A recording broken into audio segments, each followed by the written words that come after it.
तर मित्रांनो तुम्ही पाहू शकता एक इथे काहीतरी लेख लिहिलेला आहे, तो शिवकालीनच लेख आहे. तर याचा गुगल ट्रान्सलेशन केल्यावर काही रिझल्ट दाखवत नाही, तर तुमच्याकडे दाखवलं तर तुम्ही पाहू शकता. बघा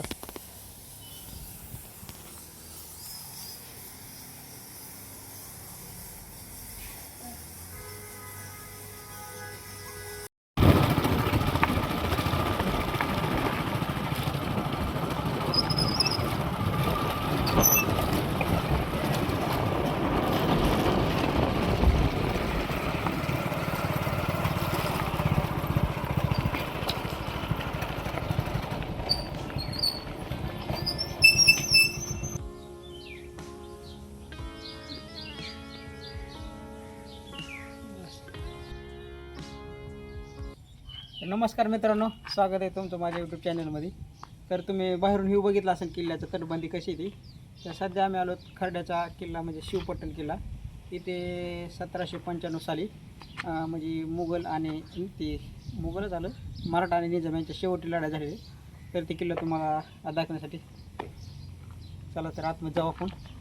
तोपर्यंत ही बाहेरची तटबंदी बघून घ्या की. आणि तसेच ह्या किल्ल्याचं लोकेशन तुम्हाला जर पाहिजे असेल तर अहमदनगरपासून ते अहमदनगर म्हणजे आता सध्याचं अहिल्यानगर इथून जवळजवळ 90 किलोमीटर अंतरावर आहे. तर जामखेडपासून 24 ते 25 किलोमीटर अंतरावर आहे. तर चला आपण आज जाऊन बघू.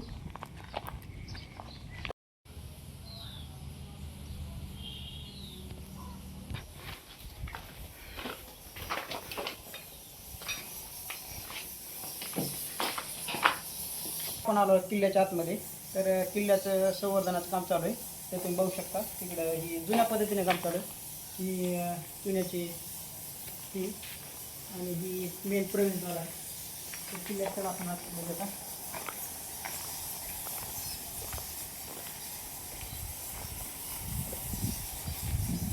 तर या पुढं तर तुम्हाला हे आवाज जे ऐकू येतोय ही वटवाघुळांचा आवाज आहे.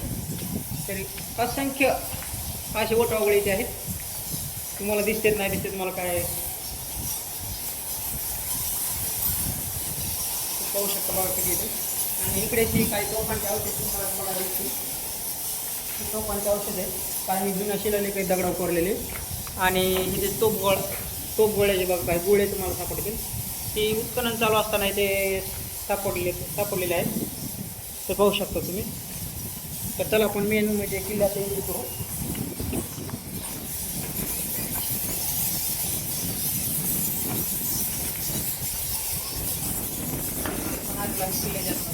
पण काही लोक असे की बघा हे लोक शेळ्या जनावरांचे आणि त्यांना काही महत्त्व नाही इथल्या सध्या. तर तुम्ही पाहू शकता आपले फॅन बघा तिथून हात करतात आपल्याला. तर चला आपण आता सध्या किल्ल्याच्या तटबंदीवर तटबंदीवर जाऊन बघू वरून व्ह्यू कसं येते. आणि इथे विशेष म्हणजे तुम्हाला एक पाहावयाचं आहे, एक विहीर बी आहे इथे खूप शस्त्र त्या विहिरी टाकले गेले अशी व्याख्या एक आहे.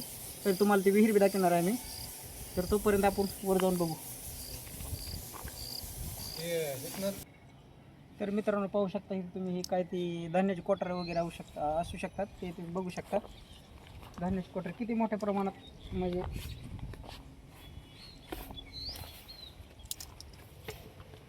ही एक झालं धान्याचं कोठार. आता तुम्हाला दुसरं दाखवतो. तर या पाहू शकता तुम्ही दुसरं आहे.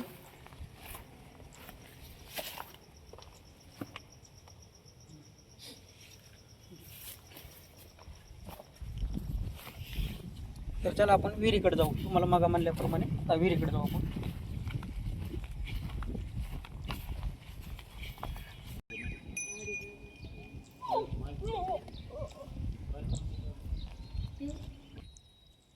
तर पाहू शकता तुम्ही ही विहीर आहे. तर विहिरीचा ही पूर्वीपासूनचं तुम्हाला दाखवतो.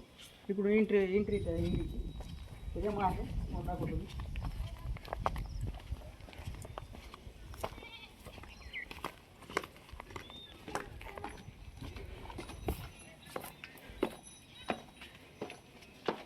तर मित्रांनो ही अशी विहीर आहे. आता पाणी फुल भरली त्यामुळे इथपर्यंत जाता येते आपल्याला. नाहीतर उन्हाळा दिवस असला तर तुम्ही फुल विहिरीच्या पार आतमध्ये जाऊन व्ह्यू घेऊ शकता. तर अशी व्याख्या आहे का इथं की इथून म्हणजे ज्या वेळेस लढाई झाली त्यावेळी जे शस्त्र वापरले गेलेले आहेत लढाईत त्या विहिरीत टाकले गेलेले आहेत.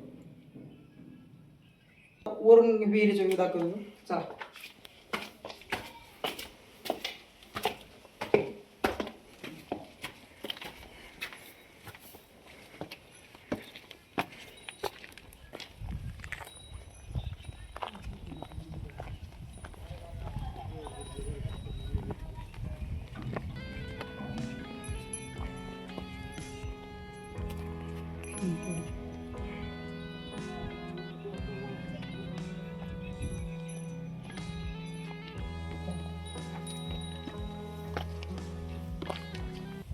तर तुम्ही पाहू शकता की किल्ल्याचा व्ह्यू आहे असा इकडं. व्ह्यू दाखवा एक ना तटबंदीनं असा व्ह्यू दिसतोय.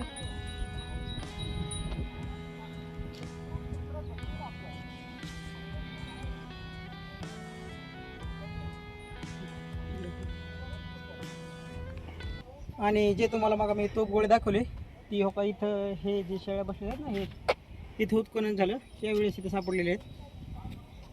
तरी ह्या किल्ल्याचे सुभेदार होते आप्पासाहेब निंबाळकर. ते अत्यंत निष्ठावंत शिवभक्त होते. त्यामुळे त्यांनी ही खर्ड्याच्या आसपासचा जो परिसर आहे येथे 12 ज्योतिर्लिंगाची स्थापना केलेली आहे. तर इथे जर फिरायचं झालं तर हा पल्ला कमीत कमी 40 किलोमीटरचा होऊ शकतो आणि 12 ज्योतिर्लिंगाचे दर्शन तुम्ही करू शकता. ते त्यांनी स्थापन केलेले आहे.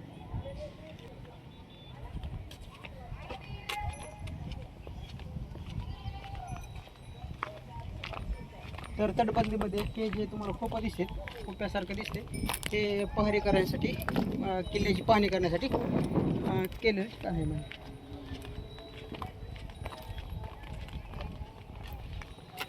तर तुम्ही पाहू शकता किल्ल्याच्या संवर्धनाचे काम खूप जोरात असं चालू आहे. तर इकडे पाठीमागं बी काम चालू आहे. तर तुम्हाला ते दाखवतो सध्या. तुम्ही पाहू शकता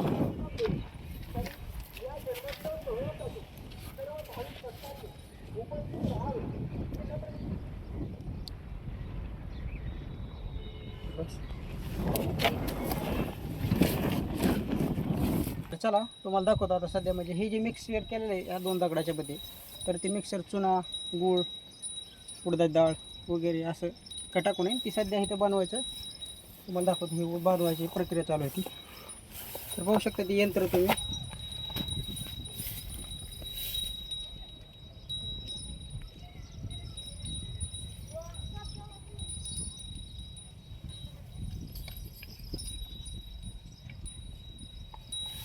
तर तुम्ही पाहू शकता इथे 15 ऑगस्टला नुकताच झेंडा हे केलेला होता म्हणजे ध्वजारोहण केलं होतं. तर तुम्ही पाहू शकता इकडे बघा की काही ह्यांच्यासाठी तुम्ही काय सांगणार ही कमेंटमध्ये मला सांगा तुम्ही. हे असलेल्या येणाऱ्यांसाठी त्यांच्या मालकीची प्रॉपर्टी असल्यासारखी खुशाल नाव टाकून जाते. तर ही तोफ आता सध्या प्राकृतिक बसलेली ही काय पुरातन तोफ नाही. तुम्ही पाहू शकता तो ही पुरातन नसून ती सध्या म्हणजे आता सध्या ही नवीन ह्यात बसवलेली आहे. तर आपण तोपेपाशी बी जाऊ आणि तिथून तुम्हाला किल्ल्याचा व्ह्यू दाखवू.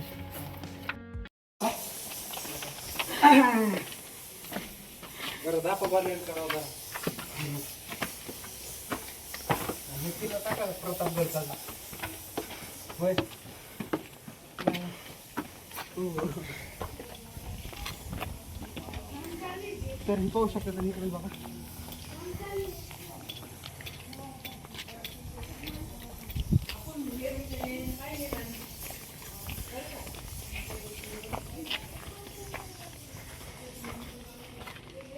तर सध्या पोहोचलो आपण टोपीपाशी. बघा ही ह्यांच्या मालकीची प्रॉपर्टी असल्यासारखी ह्यांच्या बी नाव टाकले टोपी उभी. यांच्यासाठी तुम्ही कमेंटमध्ये 2-4 शब्द टाकाच बस करा.